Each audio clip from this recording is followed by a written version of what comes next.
Hello friends, स्वागत है आपका एनसीईआरटी क्लासेस के ऑनलाइन प्लेटफॉर्म पर। साथियों, जैसा कि हम लोग गणित के रामबाण सीरीज को चला रहे हैं, तो उस रामबाण सीरीज का आज 9वां पार्ट आपके सामने प्रस्तुत है।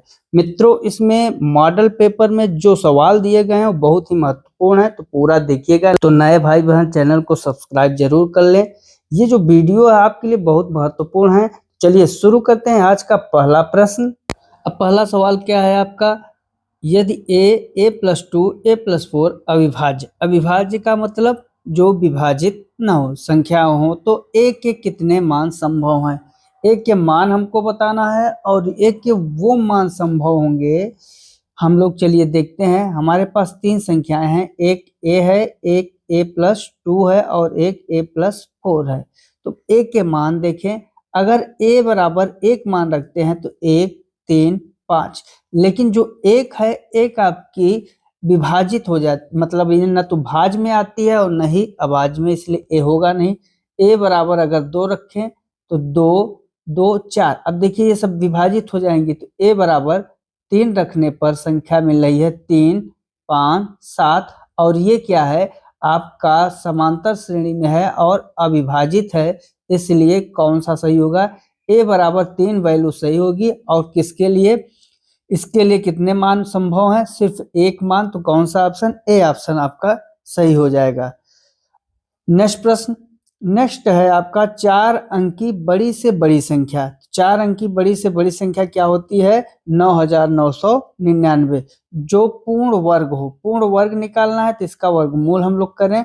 सबसे पहले 9 से इनका पेयर बनाएंगे, पेयर बनाने के बाद 9 से हम लोग क्या करेंगे, पहले भाग देंगे, तो 9 9 81, इसको घटाएंगे तो कितना आएगा 8, और यहाँ पर 1 और 9 9, 9, इसको जोड़ दीजिए 18, फिर 9 से कर दीजिए तो 9 9 81, और 9 9 81 और 9 9 81, 8 9 18 9 100, 9 8 72 और 8 कितना हो जाएगा 80, 80 हो जाएगा। 8 बचा, फिर 9 1 का 9 8 17, 1701।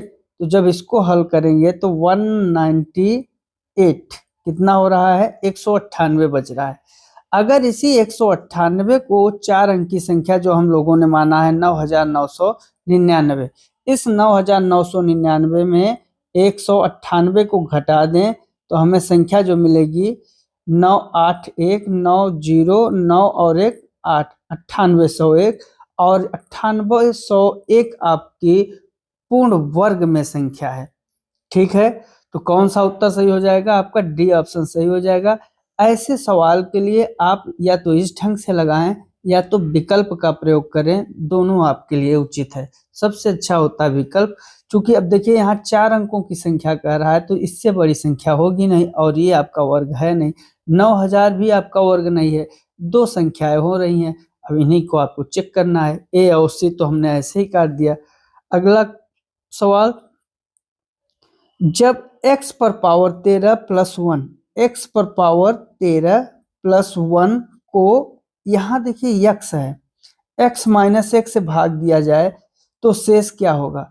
अगर x माइनस 1 से भाग देने पर शेषफल की बात कर रहा है, अगर x माइनस 1 आपका अग्रसर है किसकी तरफ, 0 की तरफ, तो x बराबर क्या हो जाएगा 1, यही वैल्यू यहाँ रख दें तो 1 पर पावर 13 प्लस 1 कितना हो जाएगा आपका, 1 प्लस 1 बराबर 2, और ये होगा आपका कौन सा, सी ऑप्शन सही हो जाएगा। छोटा सा सवाल है, बस समझना था इसमें।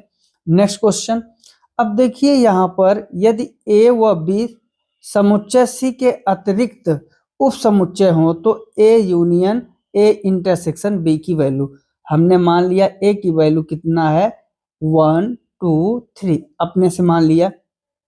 चूंकि बी क्या है, बी को हम लोगों ने मान लिया 2 3 4, सी को मान लिया अपने से ही, ये सब हमने मान लिया है, अपने से माना।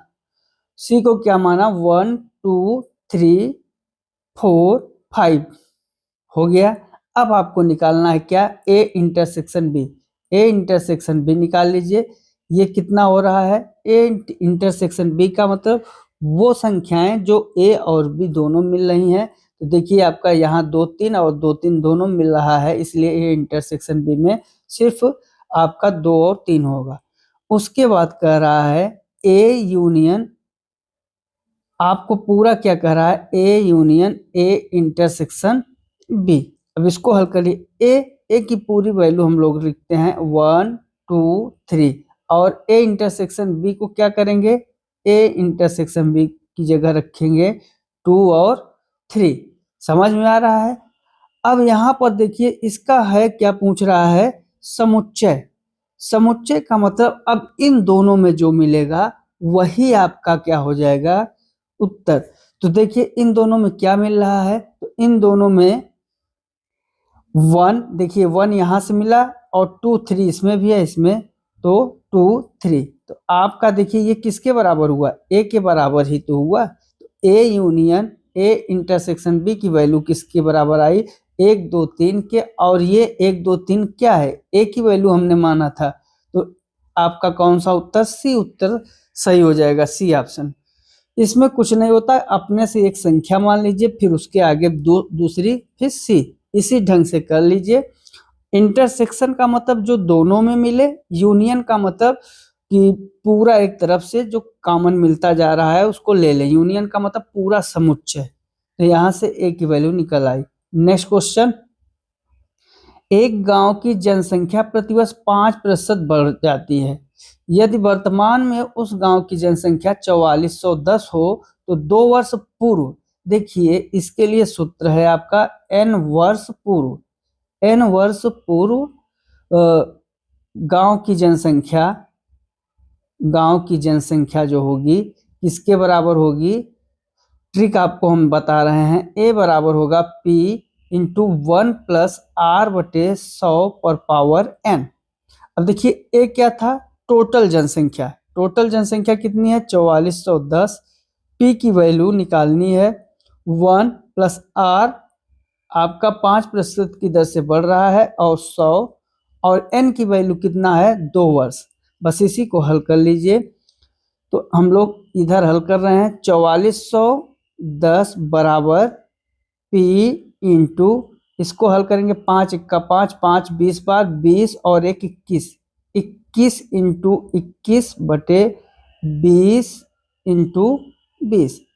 21 को जब काटेंगे तो कितनी बार जाएगा, 441, 21 बार। फिर 21 से काटेंगे तो कितनी बार जाएगा, एक बार। तो 10 हो गया। तो 10 बराबर P बटे 20 में 20 का गुणा करेंगे 400। अब P की वैल्यू किसके बराबर आ गई, 400 गुणते 10 बराबर 4000। तो कौन सा उत्तर सही, आपका डी ऑप्शन सही हो जाएगा। उस गांव की जो जनसंख्या थी कितनी थी, 4000। हमने क्या किया, n वर्ष पूर्व गांव की जनसंख्या का ट्रिक से सूत्र लगाया। फिर देखिए 5 1 5 5 विषम में 100 यहाँ काटा, फिर एलसीएम लिया, 20 एलसीएम होता है 20 और 1 21, 21 का वर्ग बटे 20 का वर्ग हो जाएगा, वही यहाँ पे हमने खोल विस्तारित कर दिया है।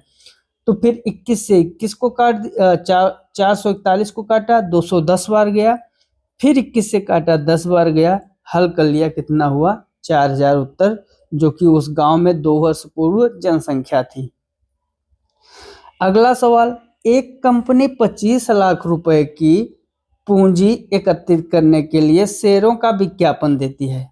यदि एक शेयर का अंकित मूल्य 100 रुपए, देखिए कंपनी द्वारा जारी किए गए शेयरों की संख्या, केवल एक ट्रिक का प्रयोग करिए आप लोग। यहाँ पर एक लाइन का सवाल है, टोटल पूंजी कितना है, 25 लाख।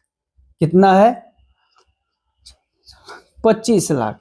25 लाख टोटल पूंजी है, और शेयर, एक शेयर का जो मूल्य है कितना है, एक शेयर का मूल्य आपका 100 रुपए है। तो कंपनी द्वारा जो शेयर की संख्या है वो कितनी हो जाएगी, नंबर ऑफ शेयर बराबर 0000, टोटल 25,000। तो कौन सा ऑप्शन आपका बी ऑप्शन सही हो जाएगा, 25,000। बस जितनी पूंजी एकत्रित किया हो वो बटे एक शेयर के मूल्य जो प्राइस हो वही से भाग दे देना होता है, तो शेयर की संख्या निकल जाती है। अगला, ताश की 52 पत्ती की गड्डी से एक पत्ता यादृच्छिक रूप से निकाला जाता है। देखिए 52 पत्ती होते हैं कहाँ, ताश में, उसमें से एक पत्ता निकाल लिया जाता है। अब उस पत्ता के बारे में किसी को नहीं पता है क्या, लेकिन प्रायिकता ये हो रही है, क्या प्रायिकता है कि पत्ता हुकुम का हो या इक्का हो। देखिए हुकुम के कितने पत्ते होते हैं 52 में, तो 13 पत्ते हुकुम के होते हैं, जिसमें एक हुकुम का इक्का भी शामिल है और 3 इक्का और होते हैं। तो टोटल जो है प्रायिकता होने की जो शर्त है कितनी है, 16। कहाँ से, 52 में से। तो हुकुम का इक्का, हुकुम का पत्ता या इक्का की जो हमारे पास प्रायिकता बन रही है 16/52। 4 से काटें तो 4 चौक 16, 4 13 बार 52, कितना आ जाएगा 4/13। कौन सा, ए ऑप्शन ही सही है। नेक्स्ट क्वेश्चन, नेक्स्ट है आपका, अब देखिए यहाँ पर एक चित्र में ABCD एक चक्रीय चतुर्भुज है। ABCD आपका चक्रीय चतुर्भुज है और चक्रीय चतुर्भुज तब क्रमित युग्म XY हैं। XY की वैल्यू आपको ज्ञात करना है। चक्रीय चतुर्भुज में आमने सामने के जो कोण होते हैं उनका योग होता है 180। जैसे यहाँ आमने सामने मतलब A और C, कोण A प्लस C, कोण C की वैल्यू और A की वैल्यू कितना, इन दोनों का योग 180 डिग्री हो जाएगा। ठीक उसी प्रकार B और D की वैल्यू भी कितना होगी, 180 डिग्री। अब इसको हल कर लें हम लोग।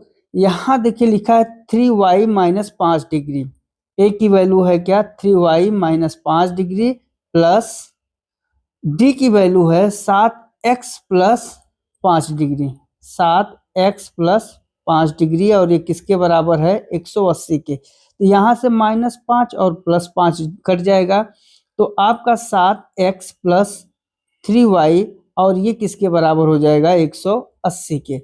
ठीक इसी प्रकार b की वैल्यू यहाँ पर कितना है, b की वैल्यू है 4x डिग्री, 4x डिग्री, और d की वैल्यू है 4y प्लस 20, 4y प्लस 20, और ये किसके बराबर है, 180 के। इसको भी हम लोग हल करें तो 4x प्लस 4y और ये बराबर होगा किसके, 180, और यहाँ से 20 गया इधर आया तो 160, तो 4 कॉमन ले लिए तो x प्लस वाई बराबर 180 में 20 घटाए 60, तो x प्लस वाई की जो वैल्यू है किसके बराबर हो जाएगी, 4 चौक 16 40 के। अब देखिए हमारे पास दो संख्या हैं, दो समीकरण हैं। एक समीकरण x प्लस वाई बराबर 40 और दूसरा 7x प्लस 3y बराबर 180। समझ में आया। अब हमें इनमें से वो छांटना होगा जो इन दोनों का क्या करेगा, x और y की वैल्यू निकालेगी। तो इसको हम क्या करें, 3y से अगर गुणा कर दें इस सर्वसमीका में, तो यहाँ 3x और 3y बराबर 120 हो जाएगा। देखिए अगर इस वाले में 3 से गुणा कर दें तो क्या होगा, 3x प्लस 3y, और ये किसके बराबर होगा, 120, 40 तिया 120 के हो जाएगा ना। बस इसी का प्रयोग करेंगे। हमारे पास 7x प्लस 3y बराबर 180 और 3x प्लस 3y बराबर 120। इसको हम थोड़ा मिटाएं, समझ में आ गया आप लोगों को। अब इसको मिटा रहे हैं। आपको बस इसमें ध्यान क्या देना है, बस थोड़ा सा, 7x plus 3y, 7x plus 3y आपका 7x प्लस 3y बराबर 180 और 3x प्लस 3y बराबर 120। बस इन्हीं दोनों को हल करना है। तो देखिए माइनस माइनस माइनस कट जाएंगे।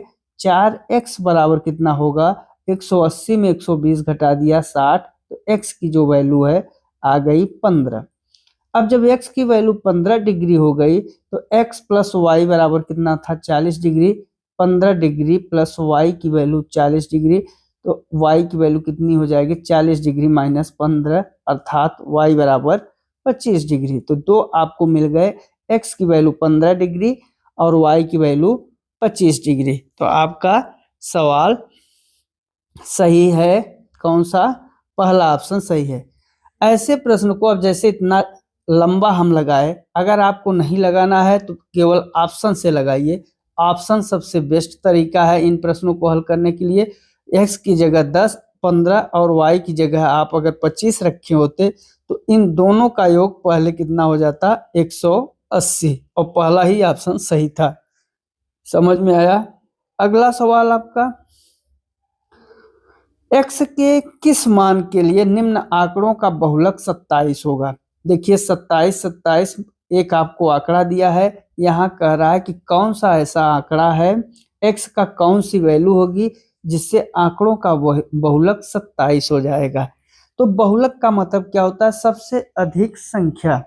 जो सबसे अधिक संख्या होती है वही बहुलक होता है। अब देखिए यहाँ 27 एक बार, दो बार, तीन बार, चार बार, और अगर x की जगह 27 हम लोग मान लेते हैं तो 5 बार हो जाएगा। और 5 बार हो जाने पर इससे ज्यादा इनमें कोई संख्या नहीं है, इसलिए 27 आपका क्या हो जाएगा? बहुलक। तो x के किस मान के लिए? x की वैल्यू 27 के लिए आंकड़ों का जो बहुलक होगा वो 27 होगा। समझ में आ गया? कौन सा? पहला ही ऑप्शन आपका सही है।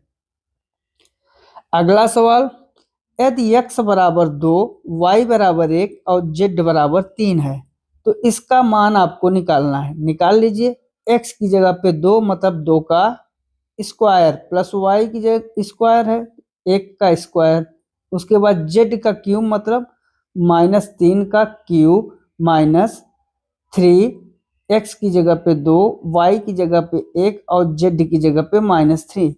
2 का स्क्वायर मतलब 4, 1 का स्क्वायर 1। उसके बाद आप 3 का स्क्वायर करेंगे, क्यूब करेंगे तो आएगा 3 त्रिक का 9 त्रिक 27 माइनस, अब ये देखिए ये माइनस दोनों गुणा होंगे प्लस हो जाएंगे, 3 दूनी 6 त्रिक 18, 18 4 22 और 1 23, 23 माइनस 27 कितना हो जाएगा? 23 माइनस 27, और इसको जब हल करेंगे तो -4। फिर से चेक करें कहीं मिस्टेक है क्या, क्योंकि ऑप्शन नहीं मिल रहा है। देखिए x की जगह पे एक्स स्क्वायर मतलब 2 का स्क्वायर 4 हुआ, y स्क्वायर 1 का स्क्वायर 1 हुआ, प्लस -3 का क्यूब है और z है और z की वैल्यू -3, तो 3 का क्यूब कितना होगा? -27। उसके बाद यहाँ पर 3 दूनी 6, 1 का 6 त्रिक 18 प्लस 18, तो 18 4 22 और 1 23 -27 कितना हो जाएगा? -4। इसका जो ऑप्शन होना चाहिए, ऑप्शन गलत है, उत्तर आपका -4 ही होगा। तो यहाँ -4 चूंकि ऑप्शन में नहीं है तो आप लोग जानते रहिए। अगला सवाल क्या कह रहा है, एक धार्मिक आयोजन में स्त्रियों और पुरुषों की संख्याओं का अनुपात, देखिए यहाँ स्त्री और पुरुष कह रहा है, फीमेल और मेल का जो अनुपात था 3:2, 20 और पुरुष के आने से अनुपात उलट गया।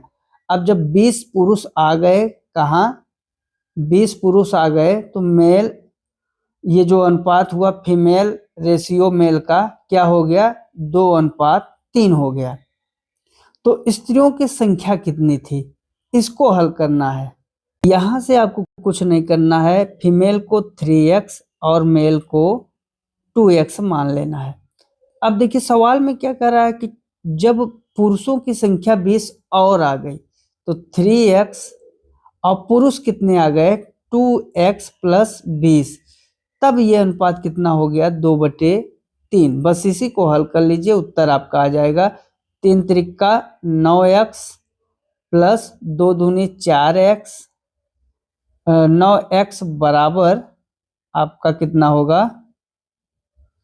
9x बराबर 4x तिर्यक गुणा प्लस 40, तो इसको इधर लाइए तो 5x, 9x में घटा देंगे 4x को तो 5x बराबर 40 होगा, या x की वैल्यू किसके बराबर होगी?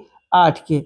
अब देखिए पूछ क्या रहा है, स्त्रियों की संख्या स्टार्टिंग में कितना थी, x की वैल्यू निकल गई तो 8 त्रिक 24, तो f बराबर 24। कौन सा आपका डी ऑप्शन सही हो जाएगा। नेक्स्ट क्वेश्चन, अगला सवाल है, दो संख्याओं का मस और लस क्रमशः दिया है। देखिए ये आपका h है, ये आपका l है। यदि एक संख्या एक की वैल्यू दी हुई है, दूसरी संख्या b की वैल्यू निकालनी है। बस आपको कुछ नहीं करना है, आपके पास सूत्र है a इंटू बी बराबर h इंटू एल। रख दीजिए 1177 इंटू बी, और ये इक्वल होगा किसके, 13 इंटू 19 89।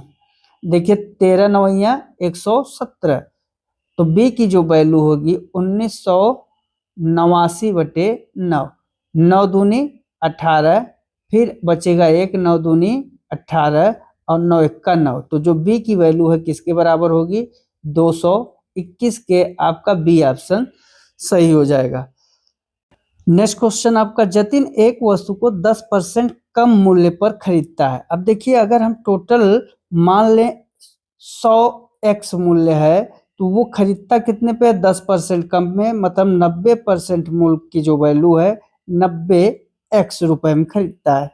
उसके मूल्य में 10% और लाभ पाना चाहता है, अर्थात वही वस्तु को कितने में, 110 में बेचना चाह रहा है। तो सवाल को हमें देखना होगा कि उसका मूल्य कितना होगा।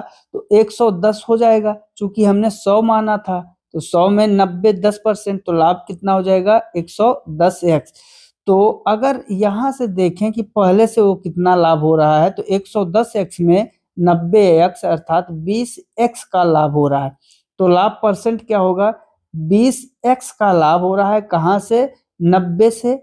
90 इंटू 100%। इसको हम लोग अगर काट दें तो 90x है ना यहाँ पे, तो x से x कट जाएगा, 0 से 0, 200/9%। तो कौन सा ऑप्शन सही हो जाएगा आपका, 200/9, सी ऑप्शन आपका सही हो जाएगा। अगला सवाल नेक्स्ट है, यदि समीकरण x² माइनस px प्लस 54 बराबर 0 के मूल 2:3 के अनुपात में है, तो p का मान ज्ञात करिए। देखिए ये आपका द्विघात समीकरण से सवाल है।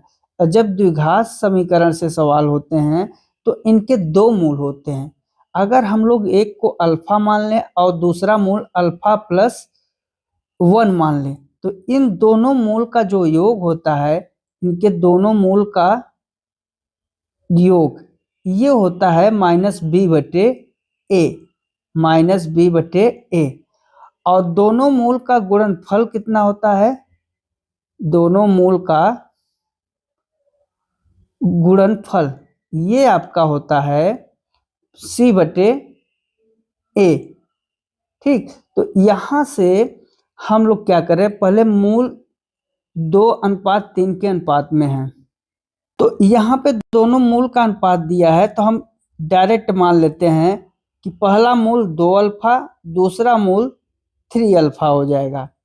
ये आपका इतना सूत्र है, इसी सूत्र का प्रयोग करेंगे तो दोनों मूलों का योग कितना हो जाएगा, 2 अल्फा प्लस 3 अल्फा बराबर -b/a बराबर -p/x।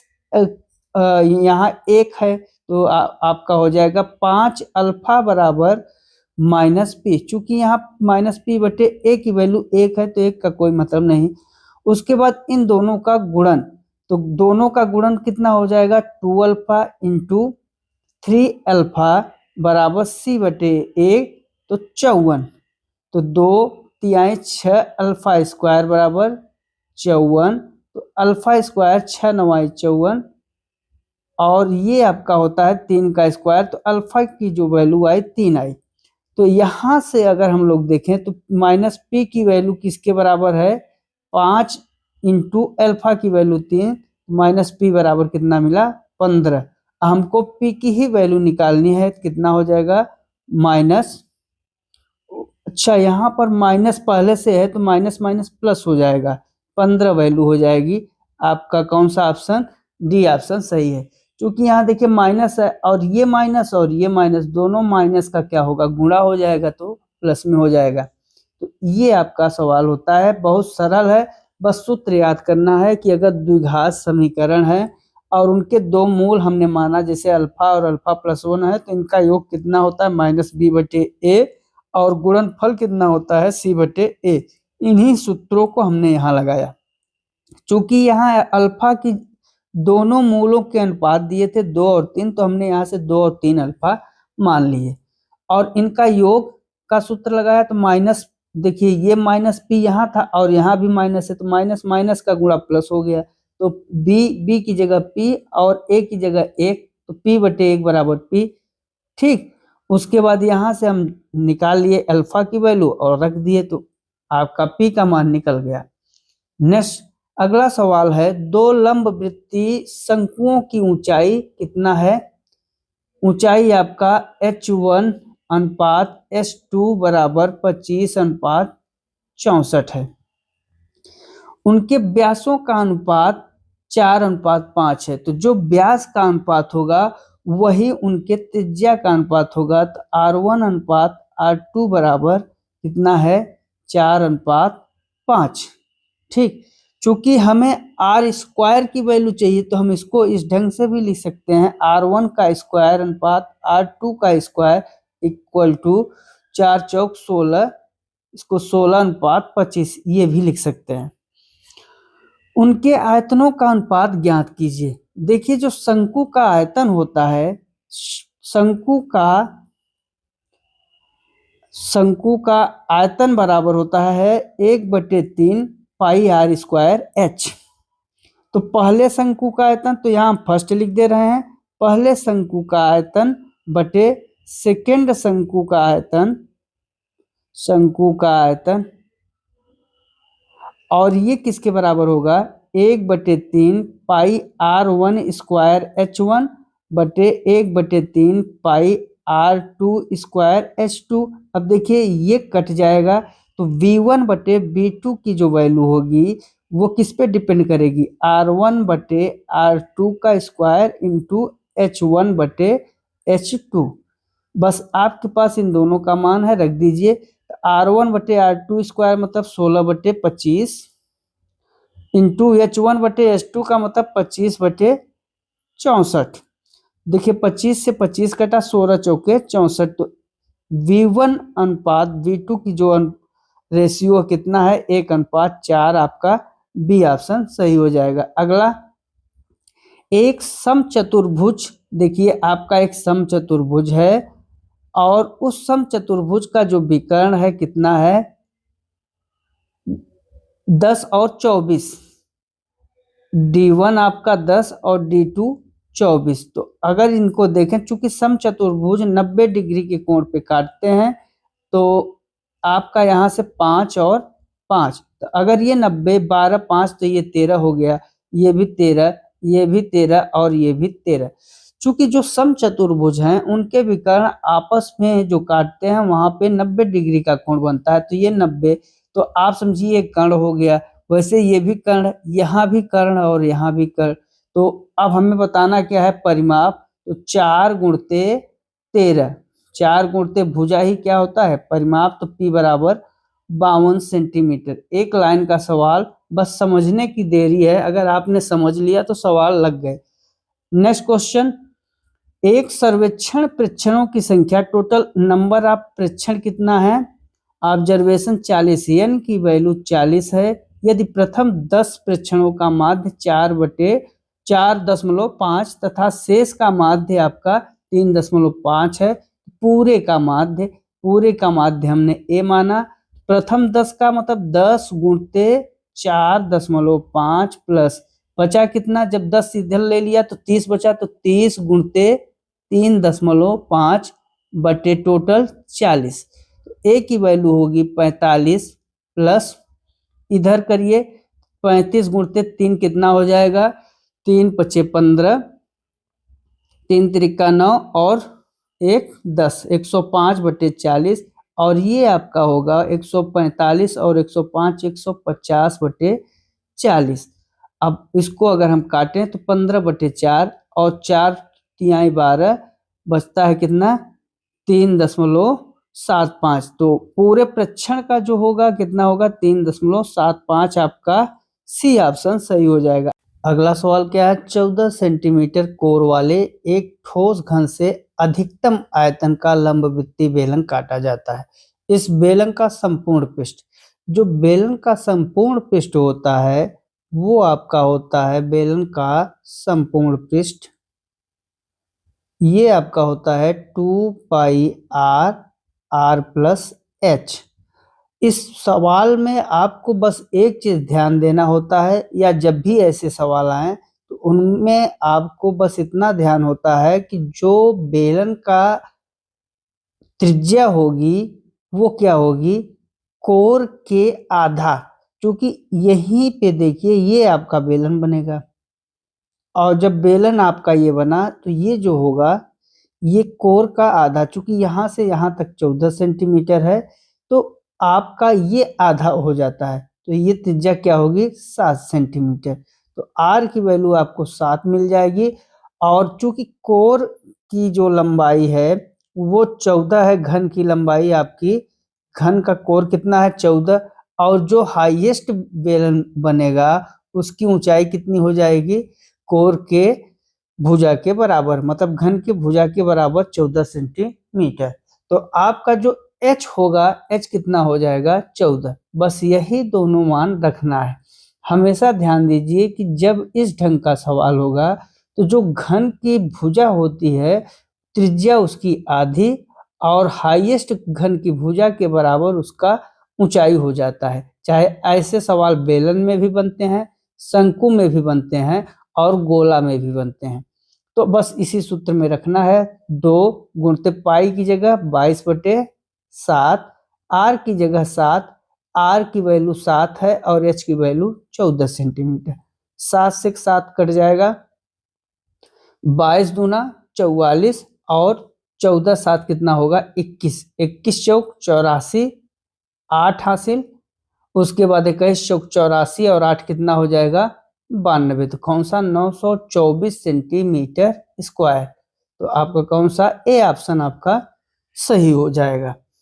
बस ऐसे सवाल में बस आपको यही इतना ध्यान देना है, यही फिगर में, और इसको आपने देख लिया तो आपका सवाल सही हो जाएगा। नेक्स्ट आपका सवाल क्या कह रहा है कि 50 संख्याएं दी गई हैं, हर संख्या को 53 में से घटाया जाता है। तो प्राप्त जो संख्याओं का माध्य है वो -3.5 है।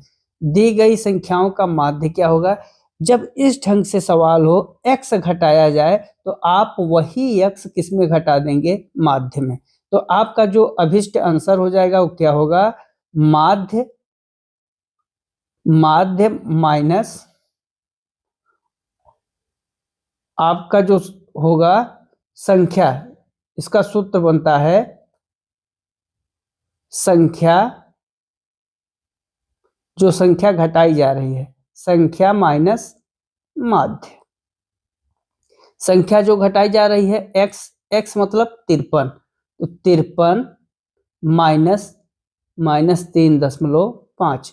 जब इसको आप हल करेंगे तो 53 माइनस माइनस का गुणा प्लस हो जाएगा 3.5, कितना हो जाएगा 53 और 3.5 56.5। तो कौन सा उत्तर सही, डी ऑप्शन आपका सही होगा। सवाल में कुछ नहीं, जो x घटाया गया है तो x में से माध्य को भी घटा देंगे। ये ट्रिक होता है, इस ट्रिक से आप सवाल को हल कर सकते हैं आसानी से। अगला 10 प्रेक्षणों का जो दिया गया है, 10 प्रेक्षणों 5 9 14 15 x + x डैश 34 को आरोही क्रम में व्यवस्थित किया जाता है। इन आंकड़ों की मध्यिका, देखिए यहाँ मध्यिका 24 दिया हुआ है, x की वैल्यू आपको ज्ञात करना है। अब देखिए n बराबर कितना है, n बराबर 10, मतलब सम संख्या। तब हमारा मध्यिका का सूत्र होता है सम संख्या के लिए क्या, n/2वें पद का मान प्लस n/2 प्लस 1वें पद का मान बटे 2। बस इसी सूत्र से लगाएंगे। मध्यिका की वैल्यू कितनी है 24 दिया हुआ है, तो 24 बराबर n की वैल्यू 10/2, वे पद का मान प्लस 10/2 और 1 कितना, 10/2 प्लस 1वें पद का मान बटे 2 हो जाएगा, तो 10 कट जाएगा और इधर 2 से 10 कटेगा 5, तो 24 बराबर क्या होगा, 5वें पद का मान प्लस 6वें पद का मान बटे 2। अब यहां से देखिए 24 बराबर 5वां पद कौन सा होगा, 5वां पद आपका x+1 है और 6वां प्लस आपका है 6वां 2x - 13, तो x+1 प्लस 2x - 13 बटे 2, इस 2 को गुणा करिए तो 48 बराबर x और 2x कितना होगा, 3x प्लस 13 में से 1 घटाएंगे तो -12 आ जाएगा, कितना, -12।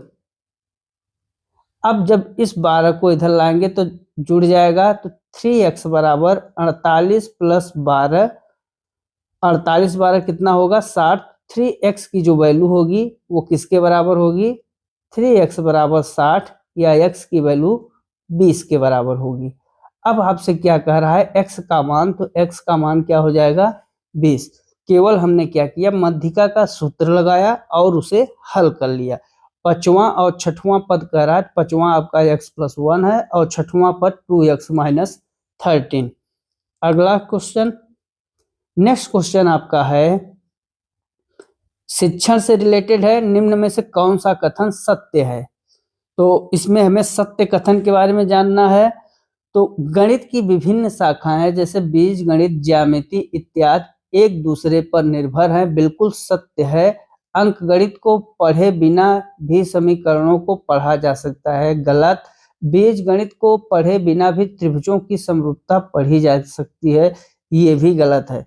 बीज गणित को पढ़े बिना सांख्यिकी पढ़ी जा सकती है, ये भी गलत। तो कौन सा आपका ए ऑप्शन सही है। अगला सवाल,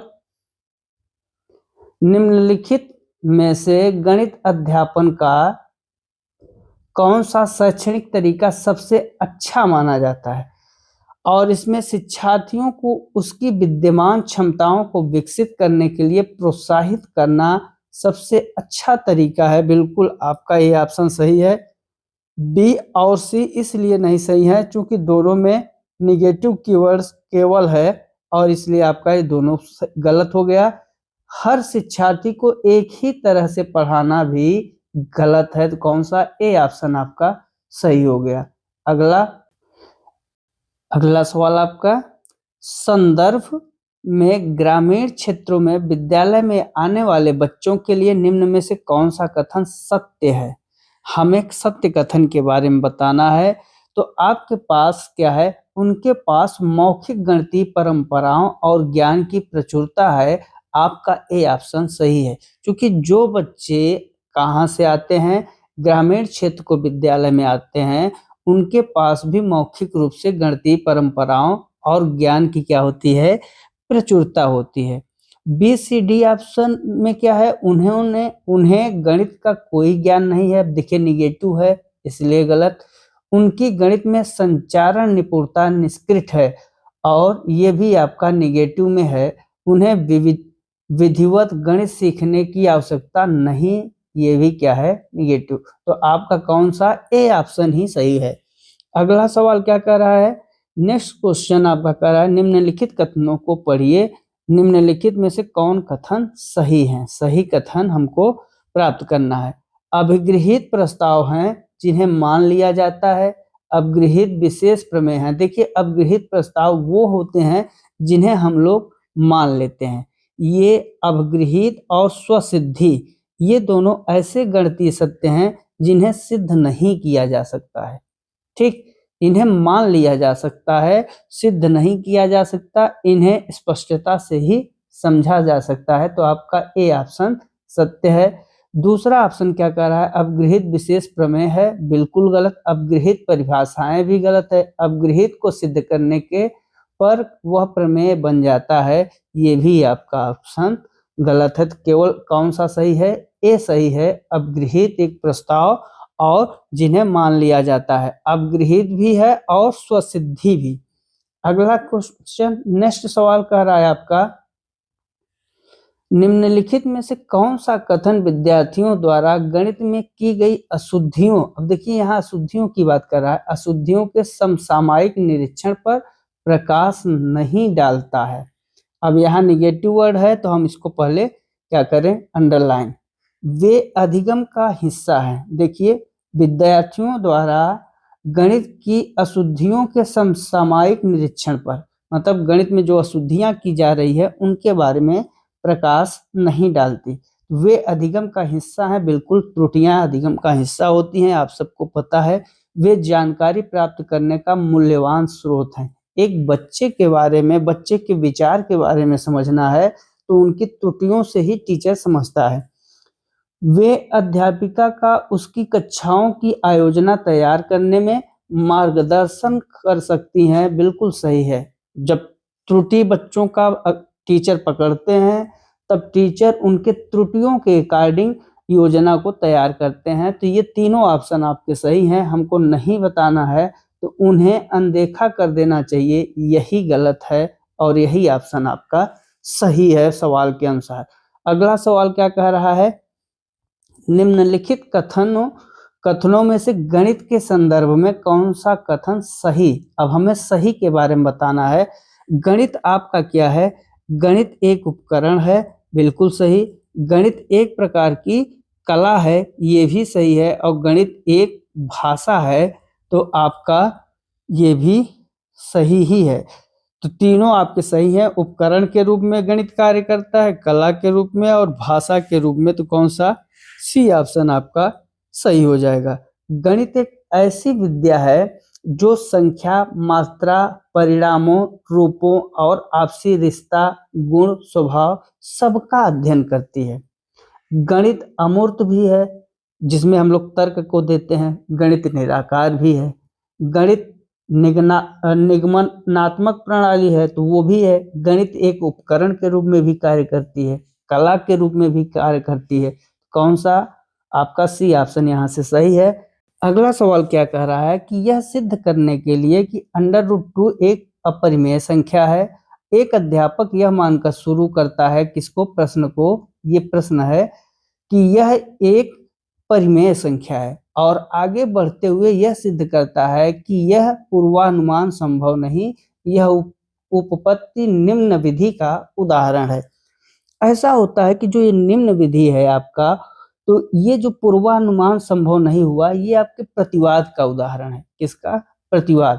प्रतिवाद में क्या होता है, किसी भी राय को साबित करने की जो प्रक्रिया होती है उसका निर्णय गलत हो जाता है या खंडन किया जाता है। तो आप लोगों को पता, हम लिख दे रहे हैं, किसी भी राय को पूर्व में निर्धारित हुई हो तो उसका खंडन किया जाता है, खंडन किया जाता है। और यही यहाँ पर है, पहले उन्होंने निर्धारित किया था कि परिमेय है, लेकिन पूर्वानुमान क्या हुआ, संभव नहीं हो पाया, इसलिए ये आपका प्रतिवाद से संबंधित है। अगला सवाल कह रहा है आपका, निम्न में से कौन सा कथन गणितीय अधिगम के वांछित मूल्यांकन अभ्यास पर प्रकाश डालता है। अब देखिए ऑप्शन क्या कह रहा है, विद्यार्थियों का जो आकलन करने के लिए वार्तालाप करना और एक विचार विमर्श करना भी लाभदायक हो सकता है, बिल्कुल सही है। आकलन उत्पाद के अनुकूल और विद्यार्थी के उचित स्तर पर केंद्रित होना चाहिए, ये सही नहीं है। क्यों, क्योंकि ये उचित उत्तर पर केंद्रित होना चाहिए, ये जरूरी नहीं है कि हर बात उचित उत्तर आपको मिले। तो कौन सा, केवल ए ऑप्शन ही सही है। विद्यार्थियों के अनुचित उत्तरों को अधिकांशतः उपेक्षा, अब देखिए यहाँ उपेक्षा गलत आ गया, विद्यार्थियों का आकलन करने में केवल, तो आपका कौन सा, ए ऑप्शन ही सही है। अगला सवाल कह रहा है, गणितीय अधिगम के लिए निम्नलिखित में से कौन सा कथन सही है। ऑप्शन ए, लड़कियों पर गणित में अधिक ध्यान देने की आवश्यकता होती है क्योंकि उसमें कमजोर होती हैं, बिल्कुल गलत। यहाँ गणित एक विशेष विषय है जो विशिष्ट कुछ लोगों के लिए ही है, ये भी गलत है।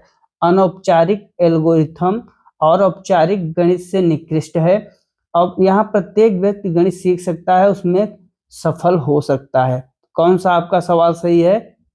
ऑप्शन सही है इसमें से डी ऑप्शन सही है, क्योंकि प्रत्येक व्यक्ति गणित सीख सकता है। देखिए ये सब गलत इसलिए है क्योंकि यहाँ पर जेंडर वाला सिस्टम पड़ गया कि लड़कियां ही केवल लड़कियां गणित में कमजोर होती हैं, ऐसा कुछ भी नहीं है। तो कौन सा डी ऑप्शन है, कोई भी गणित को सीख सकता है और उसमें सफल हो सकता है। नेक्स्ट क्वेश्चन, अनुपात और समानुपात प्रत्यय को समझने के लिए आनुपातिक विवेचन की भूमिका को उजागर किया था। ये किसके द्वारा उजागर किया हुआ गया था? जीन पियाजे के द्वारा। तो कौन सा बी ऑप्शन आपका सही होगा, क्योंकि जीन पियाजे का एक सिद्धांत है अनुपात और समानुपात का मूलभूत सिद्धांत, और उसमें ये कहा था कि जब हम दो सजाती राशियों की तुलना भाग की क्रिया करते हैं तो प्राप्त जो भागफल होता है उसे ही क्या कहा जाता है? अनुपात। अगला सवाल क्या कह रहा है आपका? तो साथियों आज हम लोग बस इतने 30 ही प्रश्न थे, 30 प्रश्नों का अभ्यास किया। ये प्रश्न हमने पूर्ण रूप से जितना ट्रिकी हो सकता था ट्रिकी ढंग से बताया। तो आप लोगों को वीडियो कैसा लगा अपनी राय कमेंट में जरूर दीजिएगा। तो मित्रों आज बस इतना ही, मिलते हैं अगले वीडियो में। तब तक के लिए नमस्कार, जय हिंद, जय भारत, वंदे मातरम।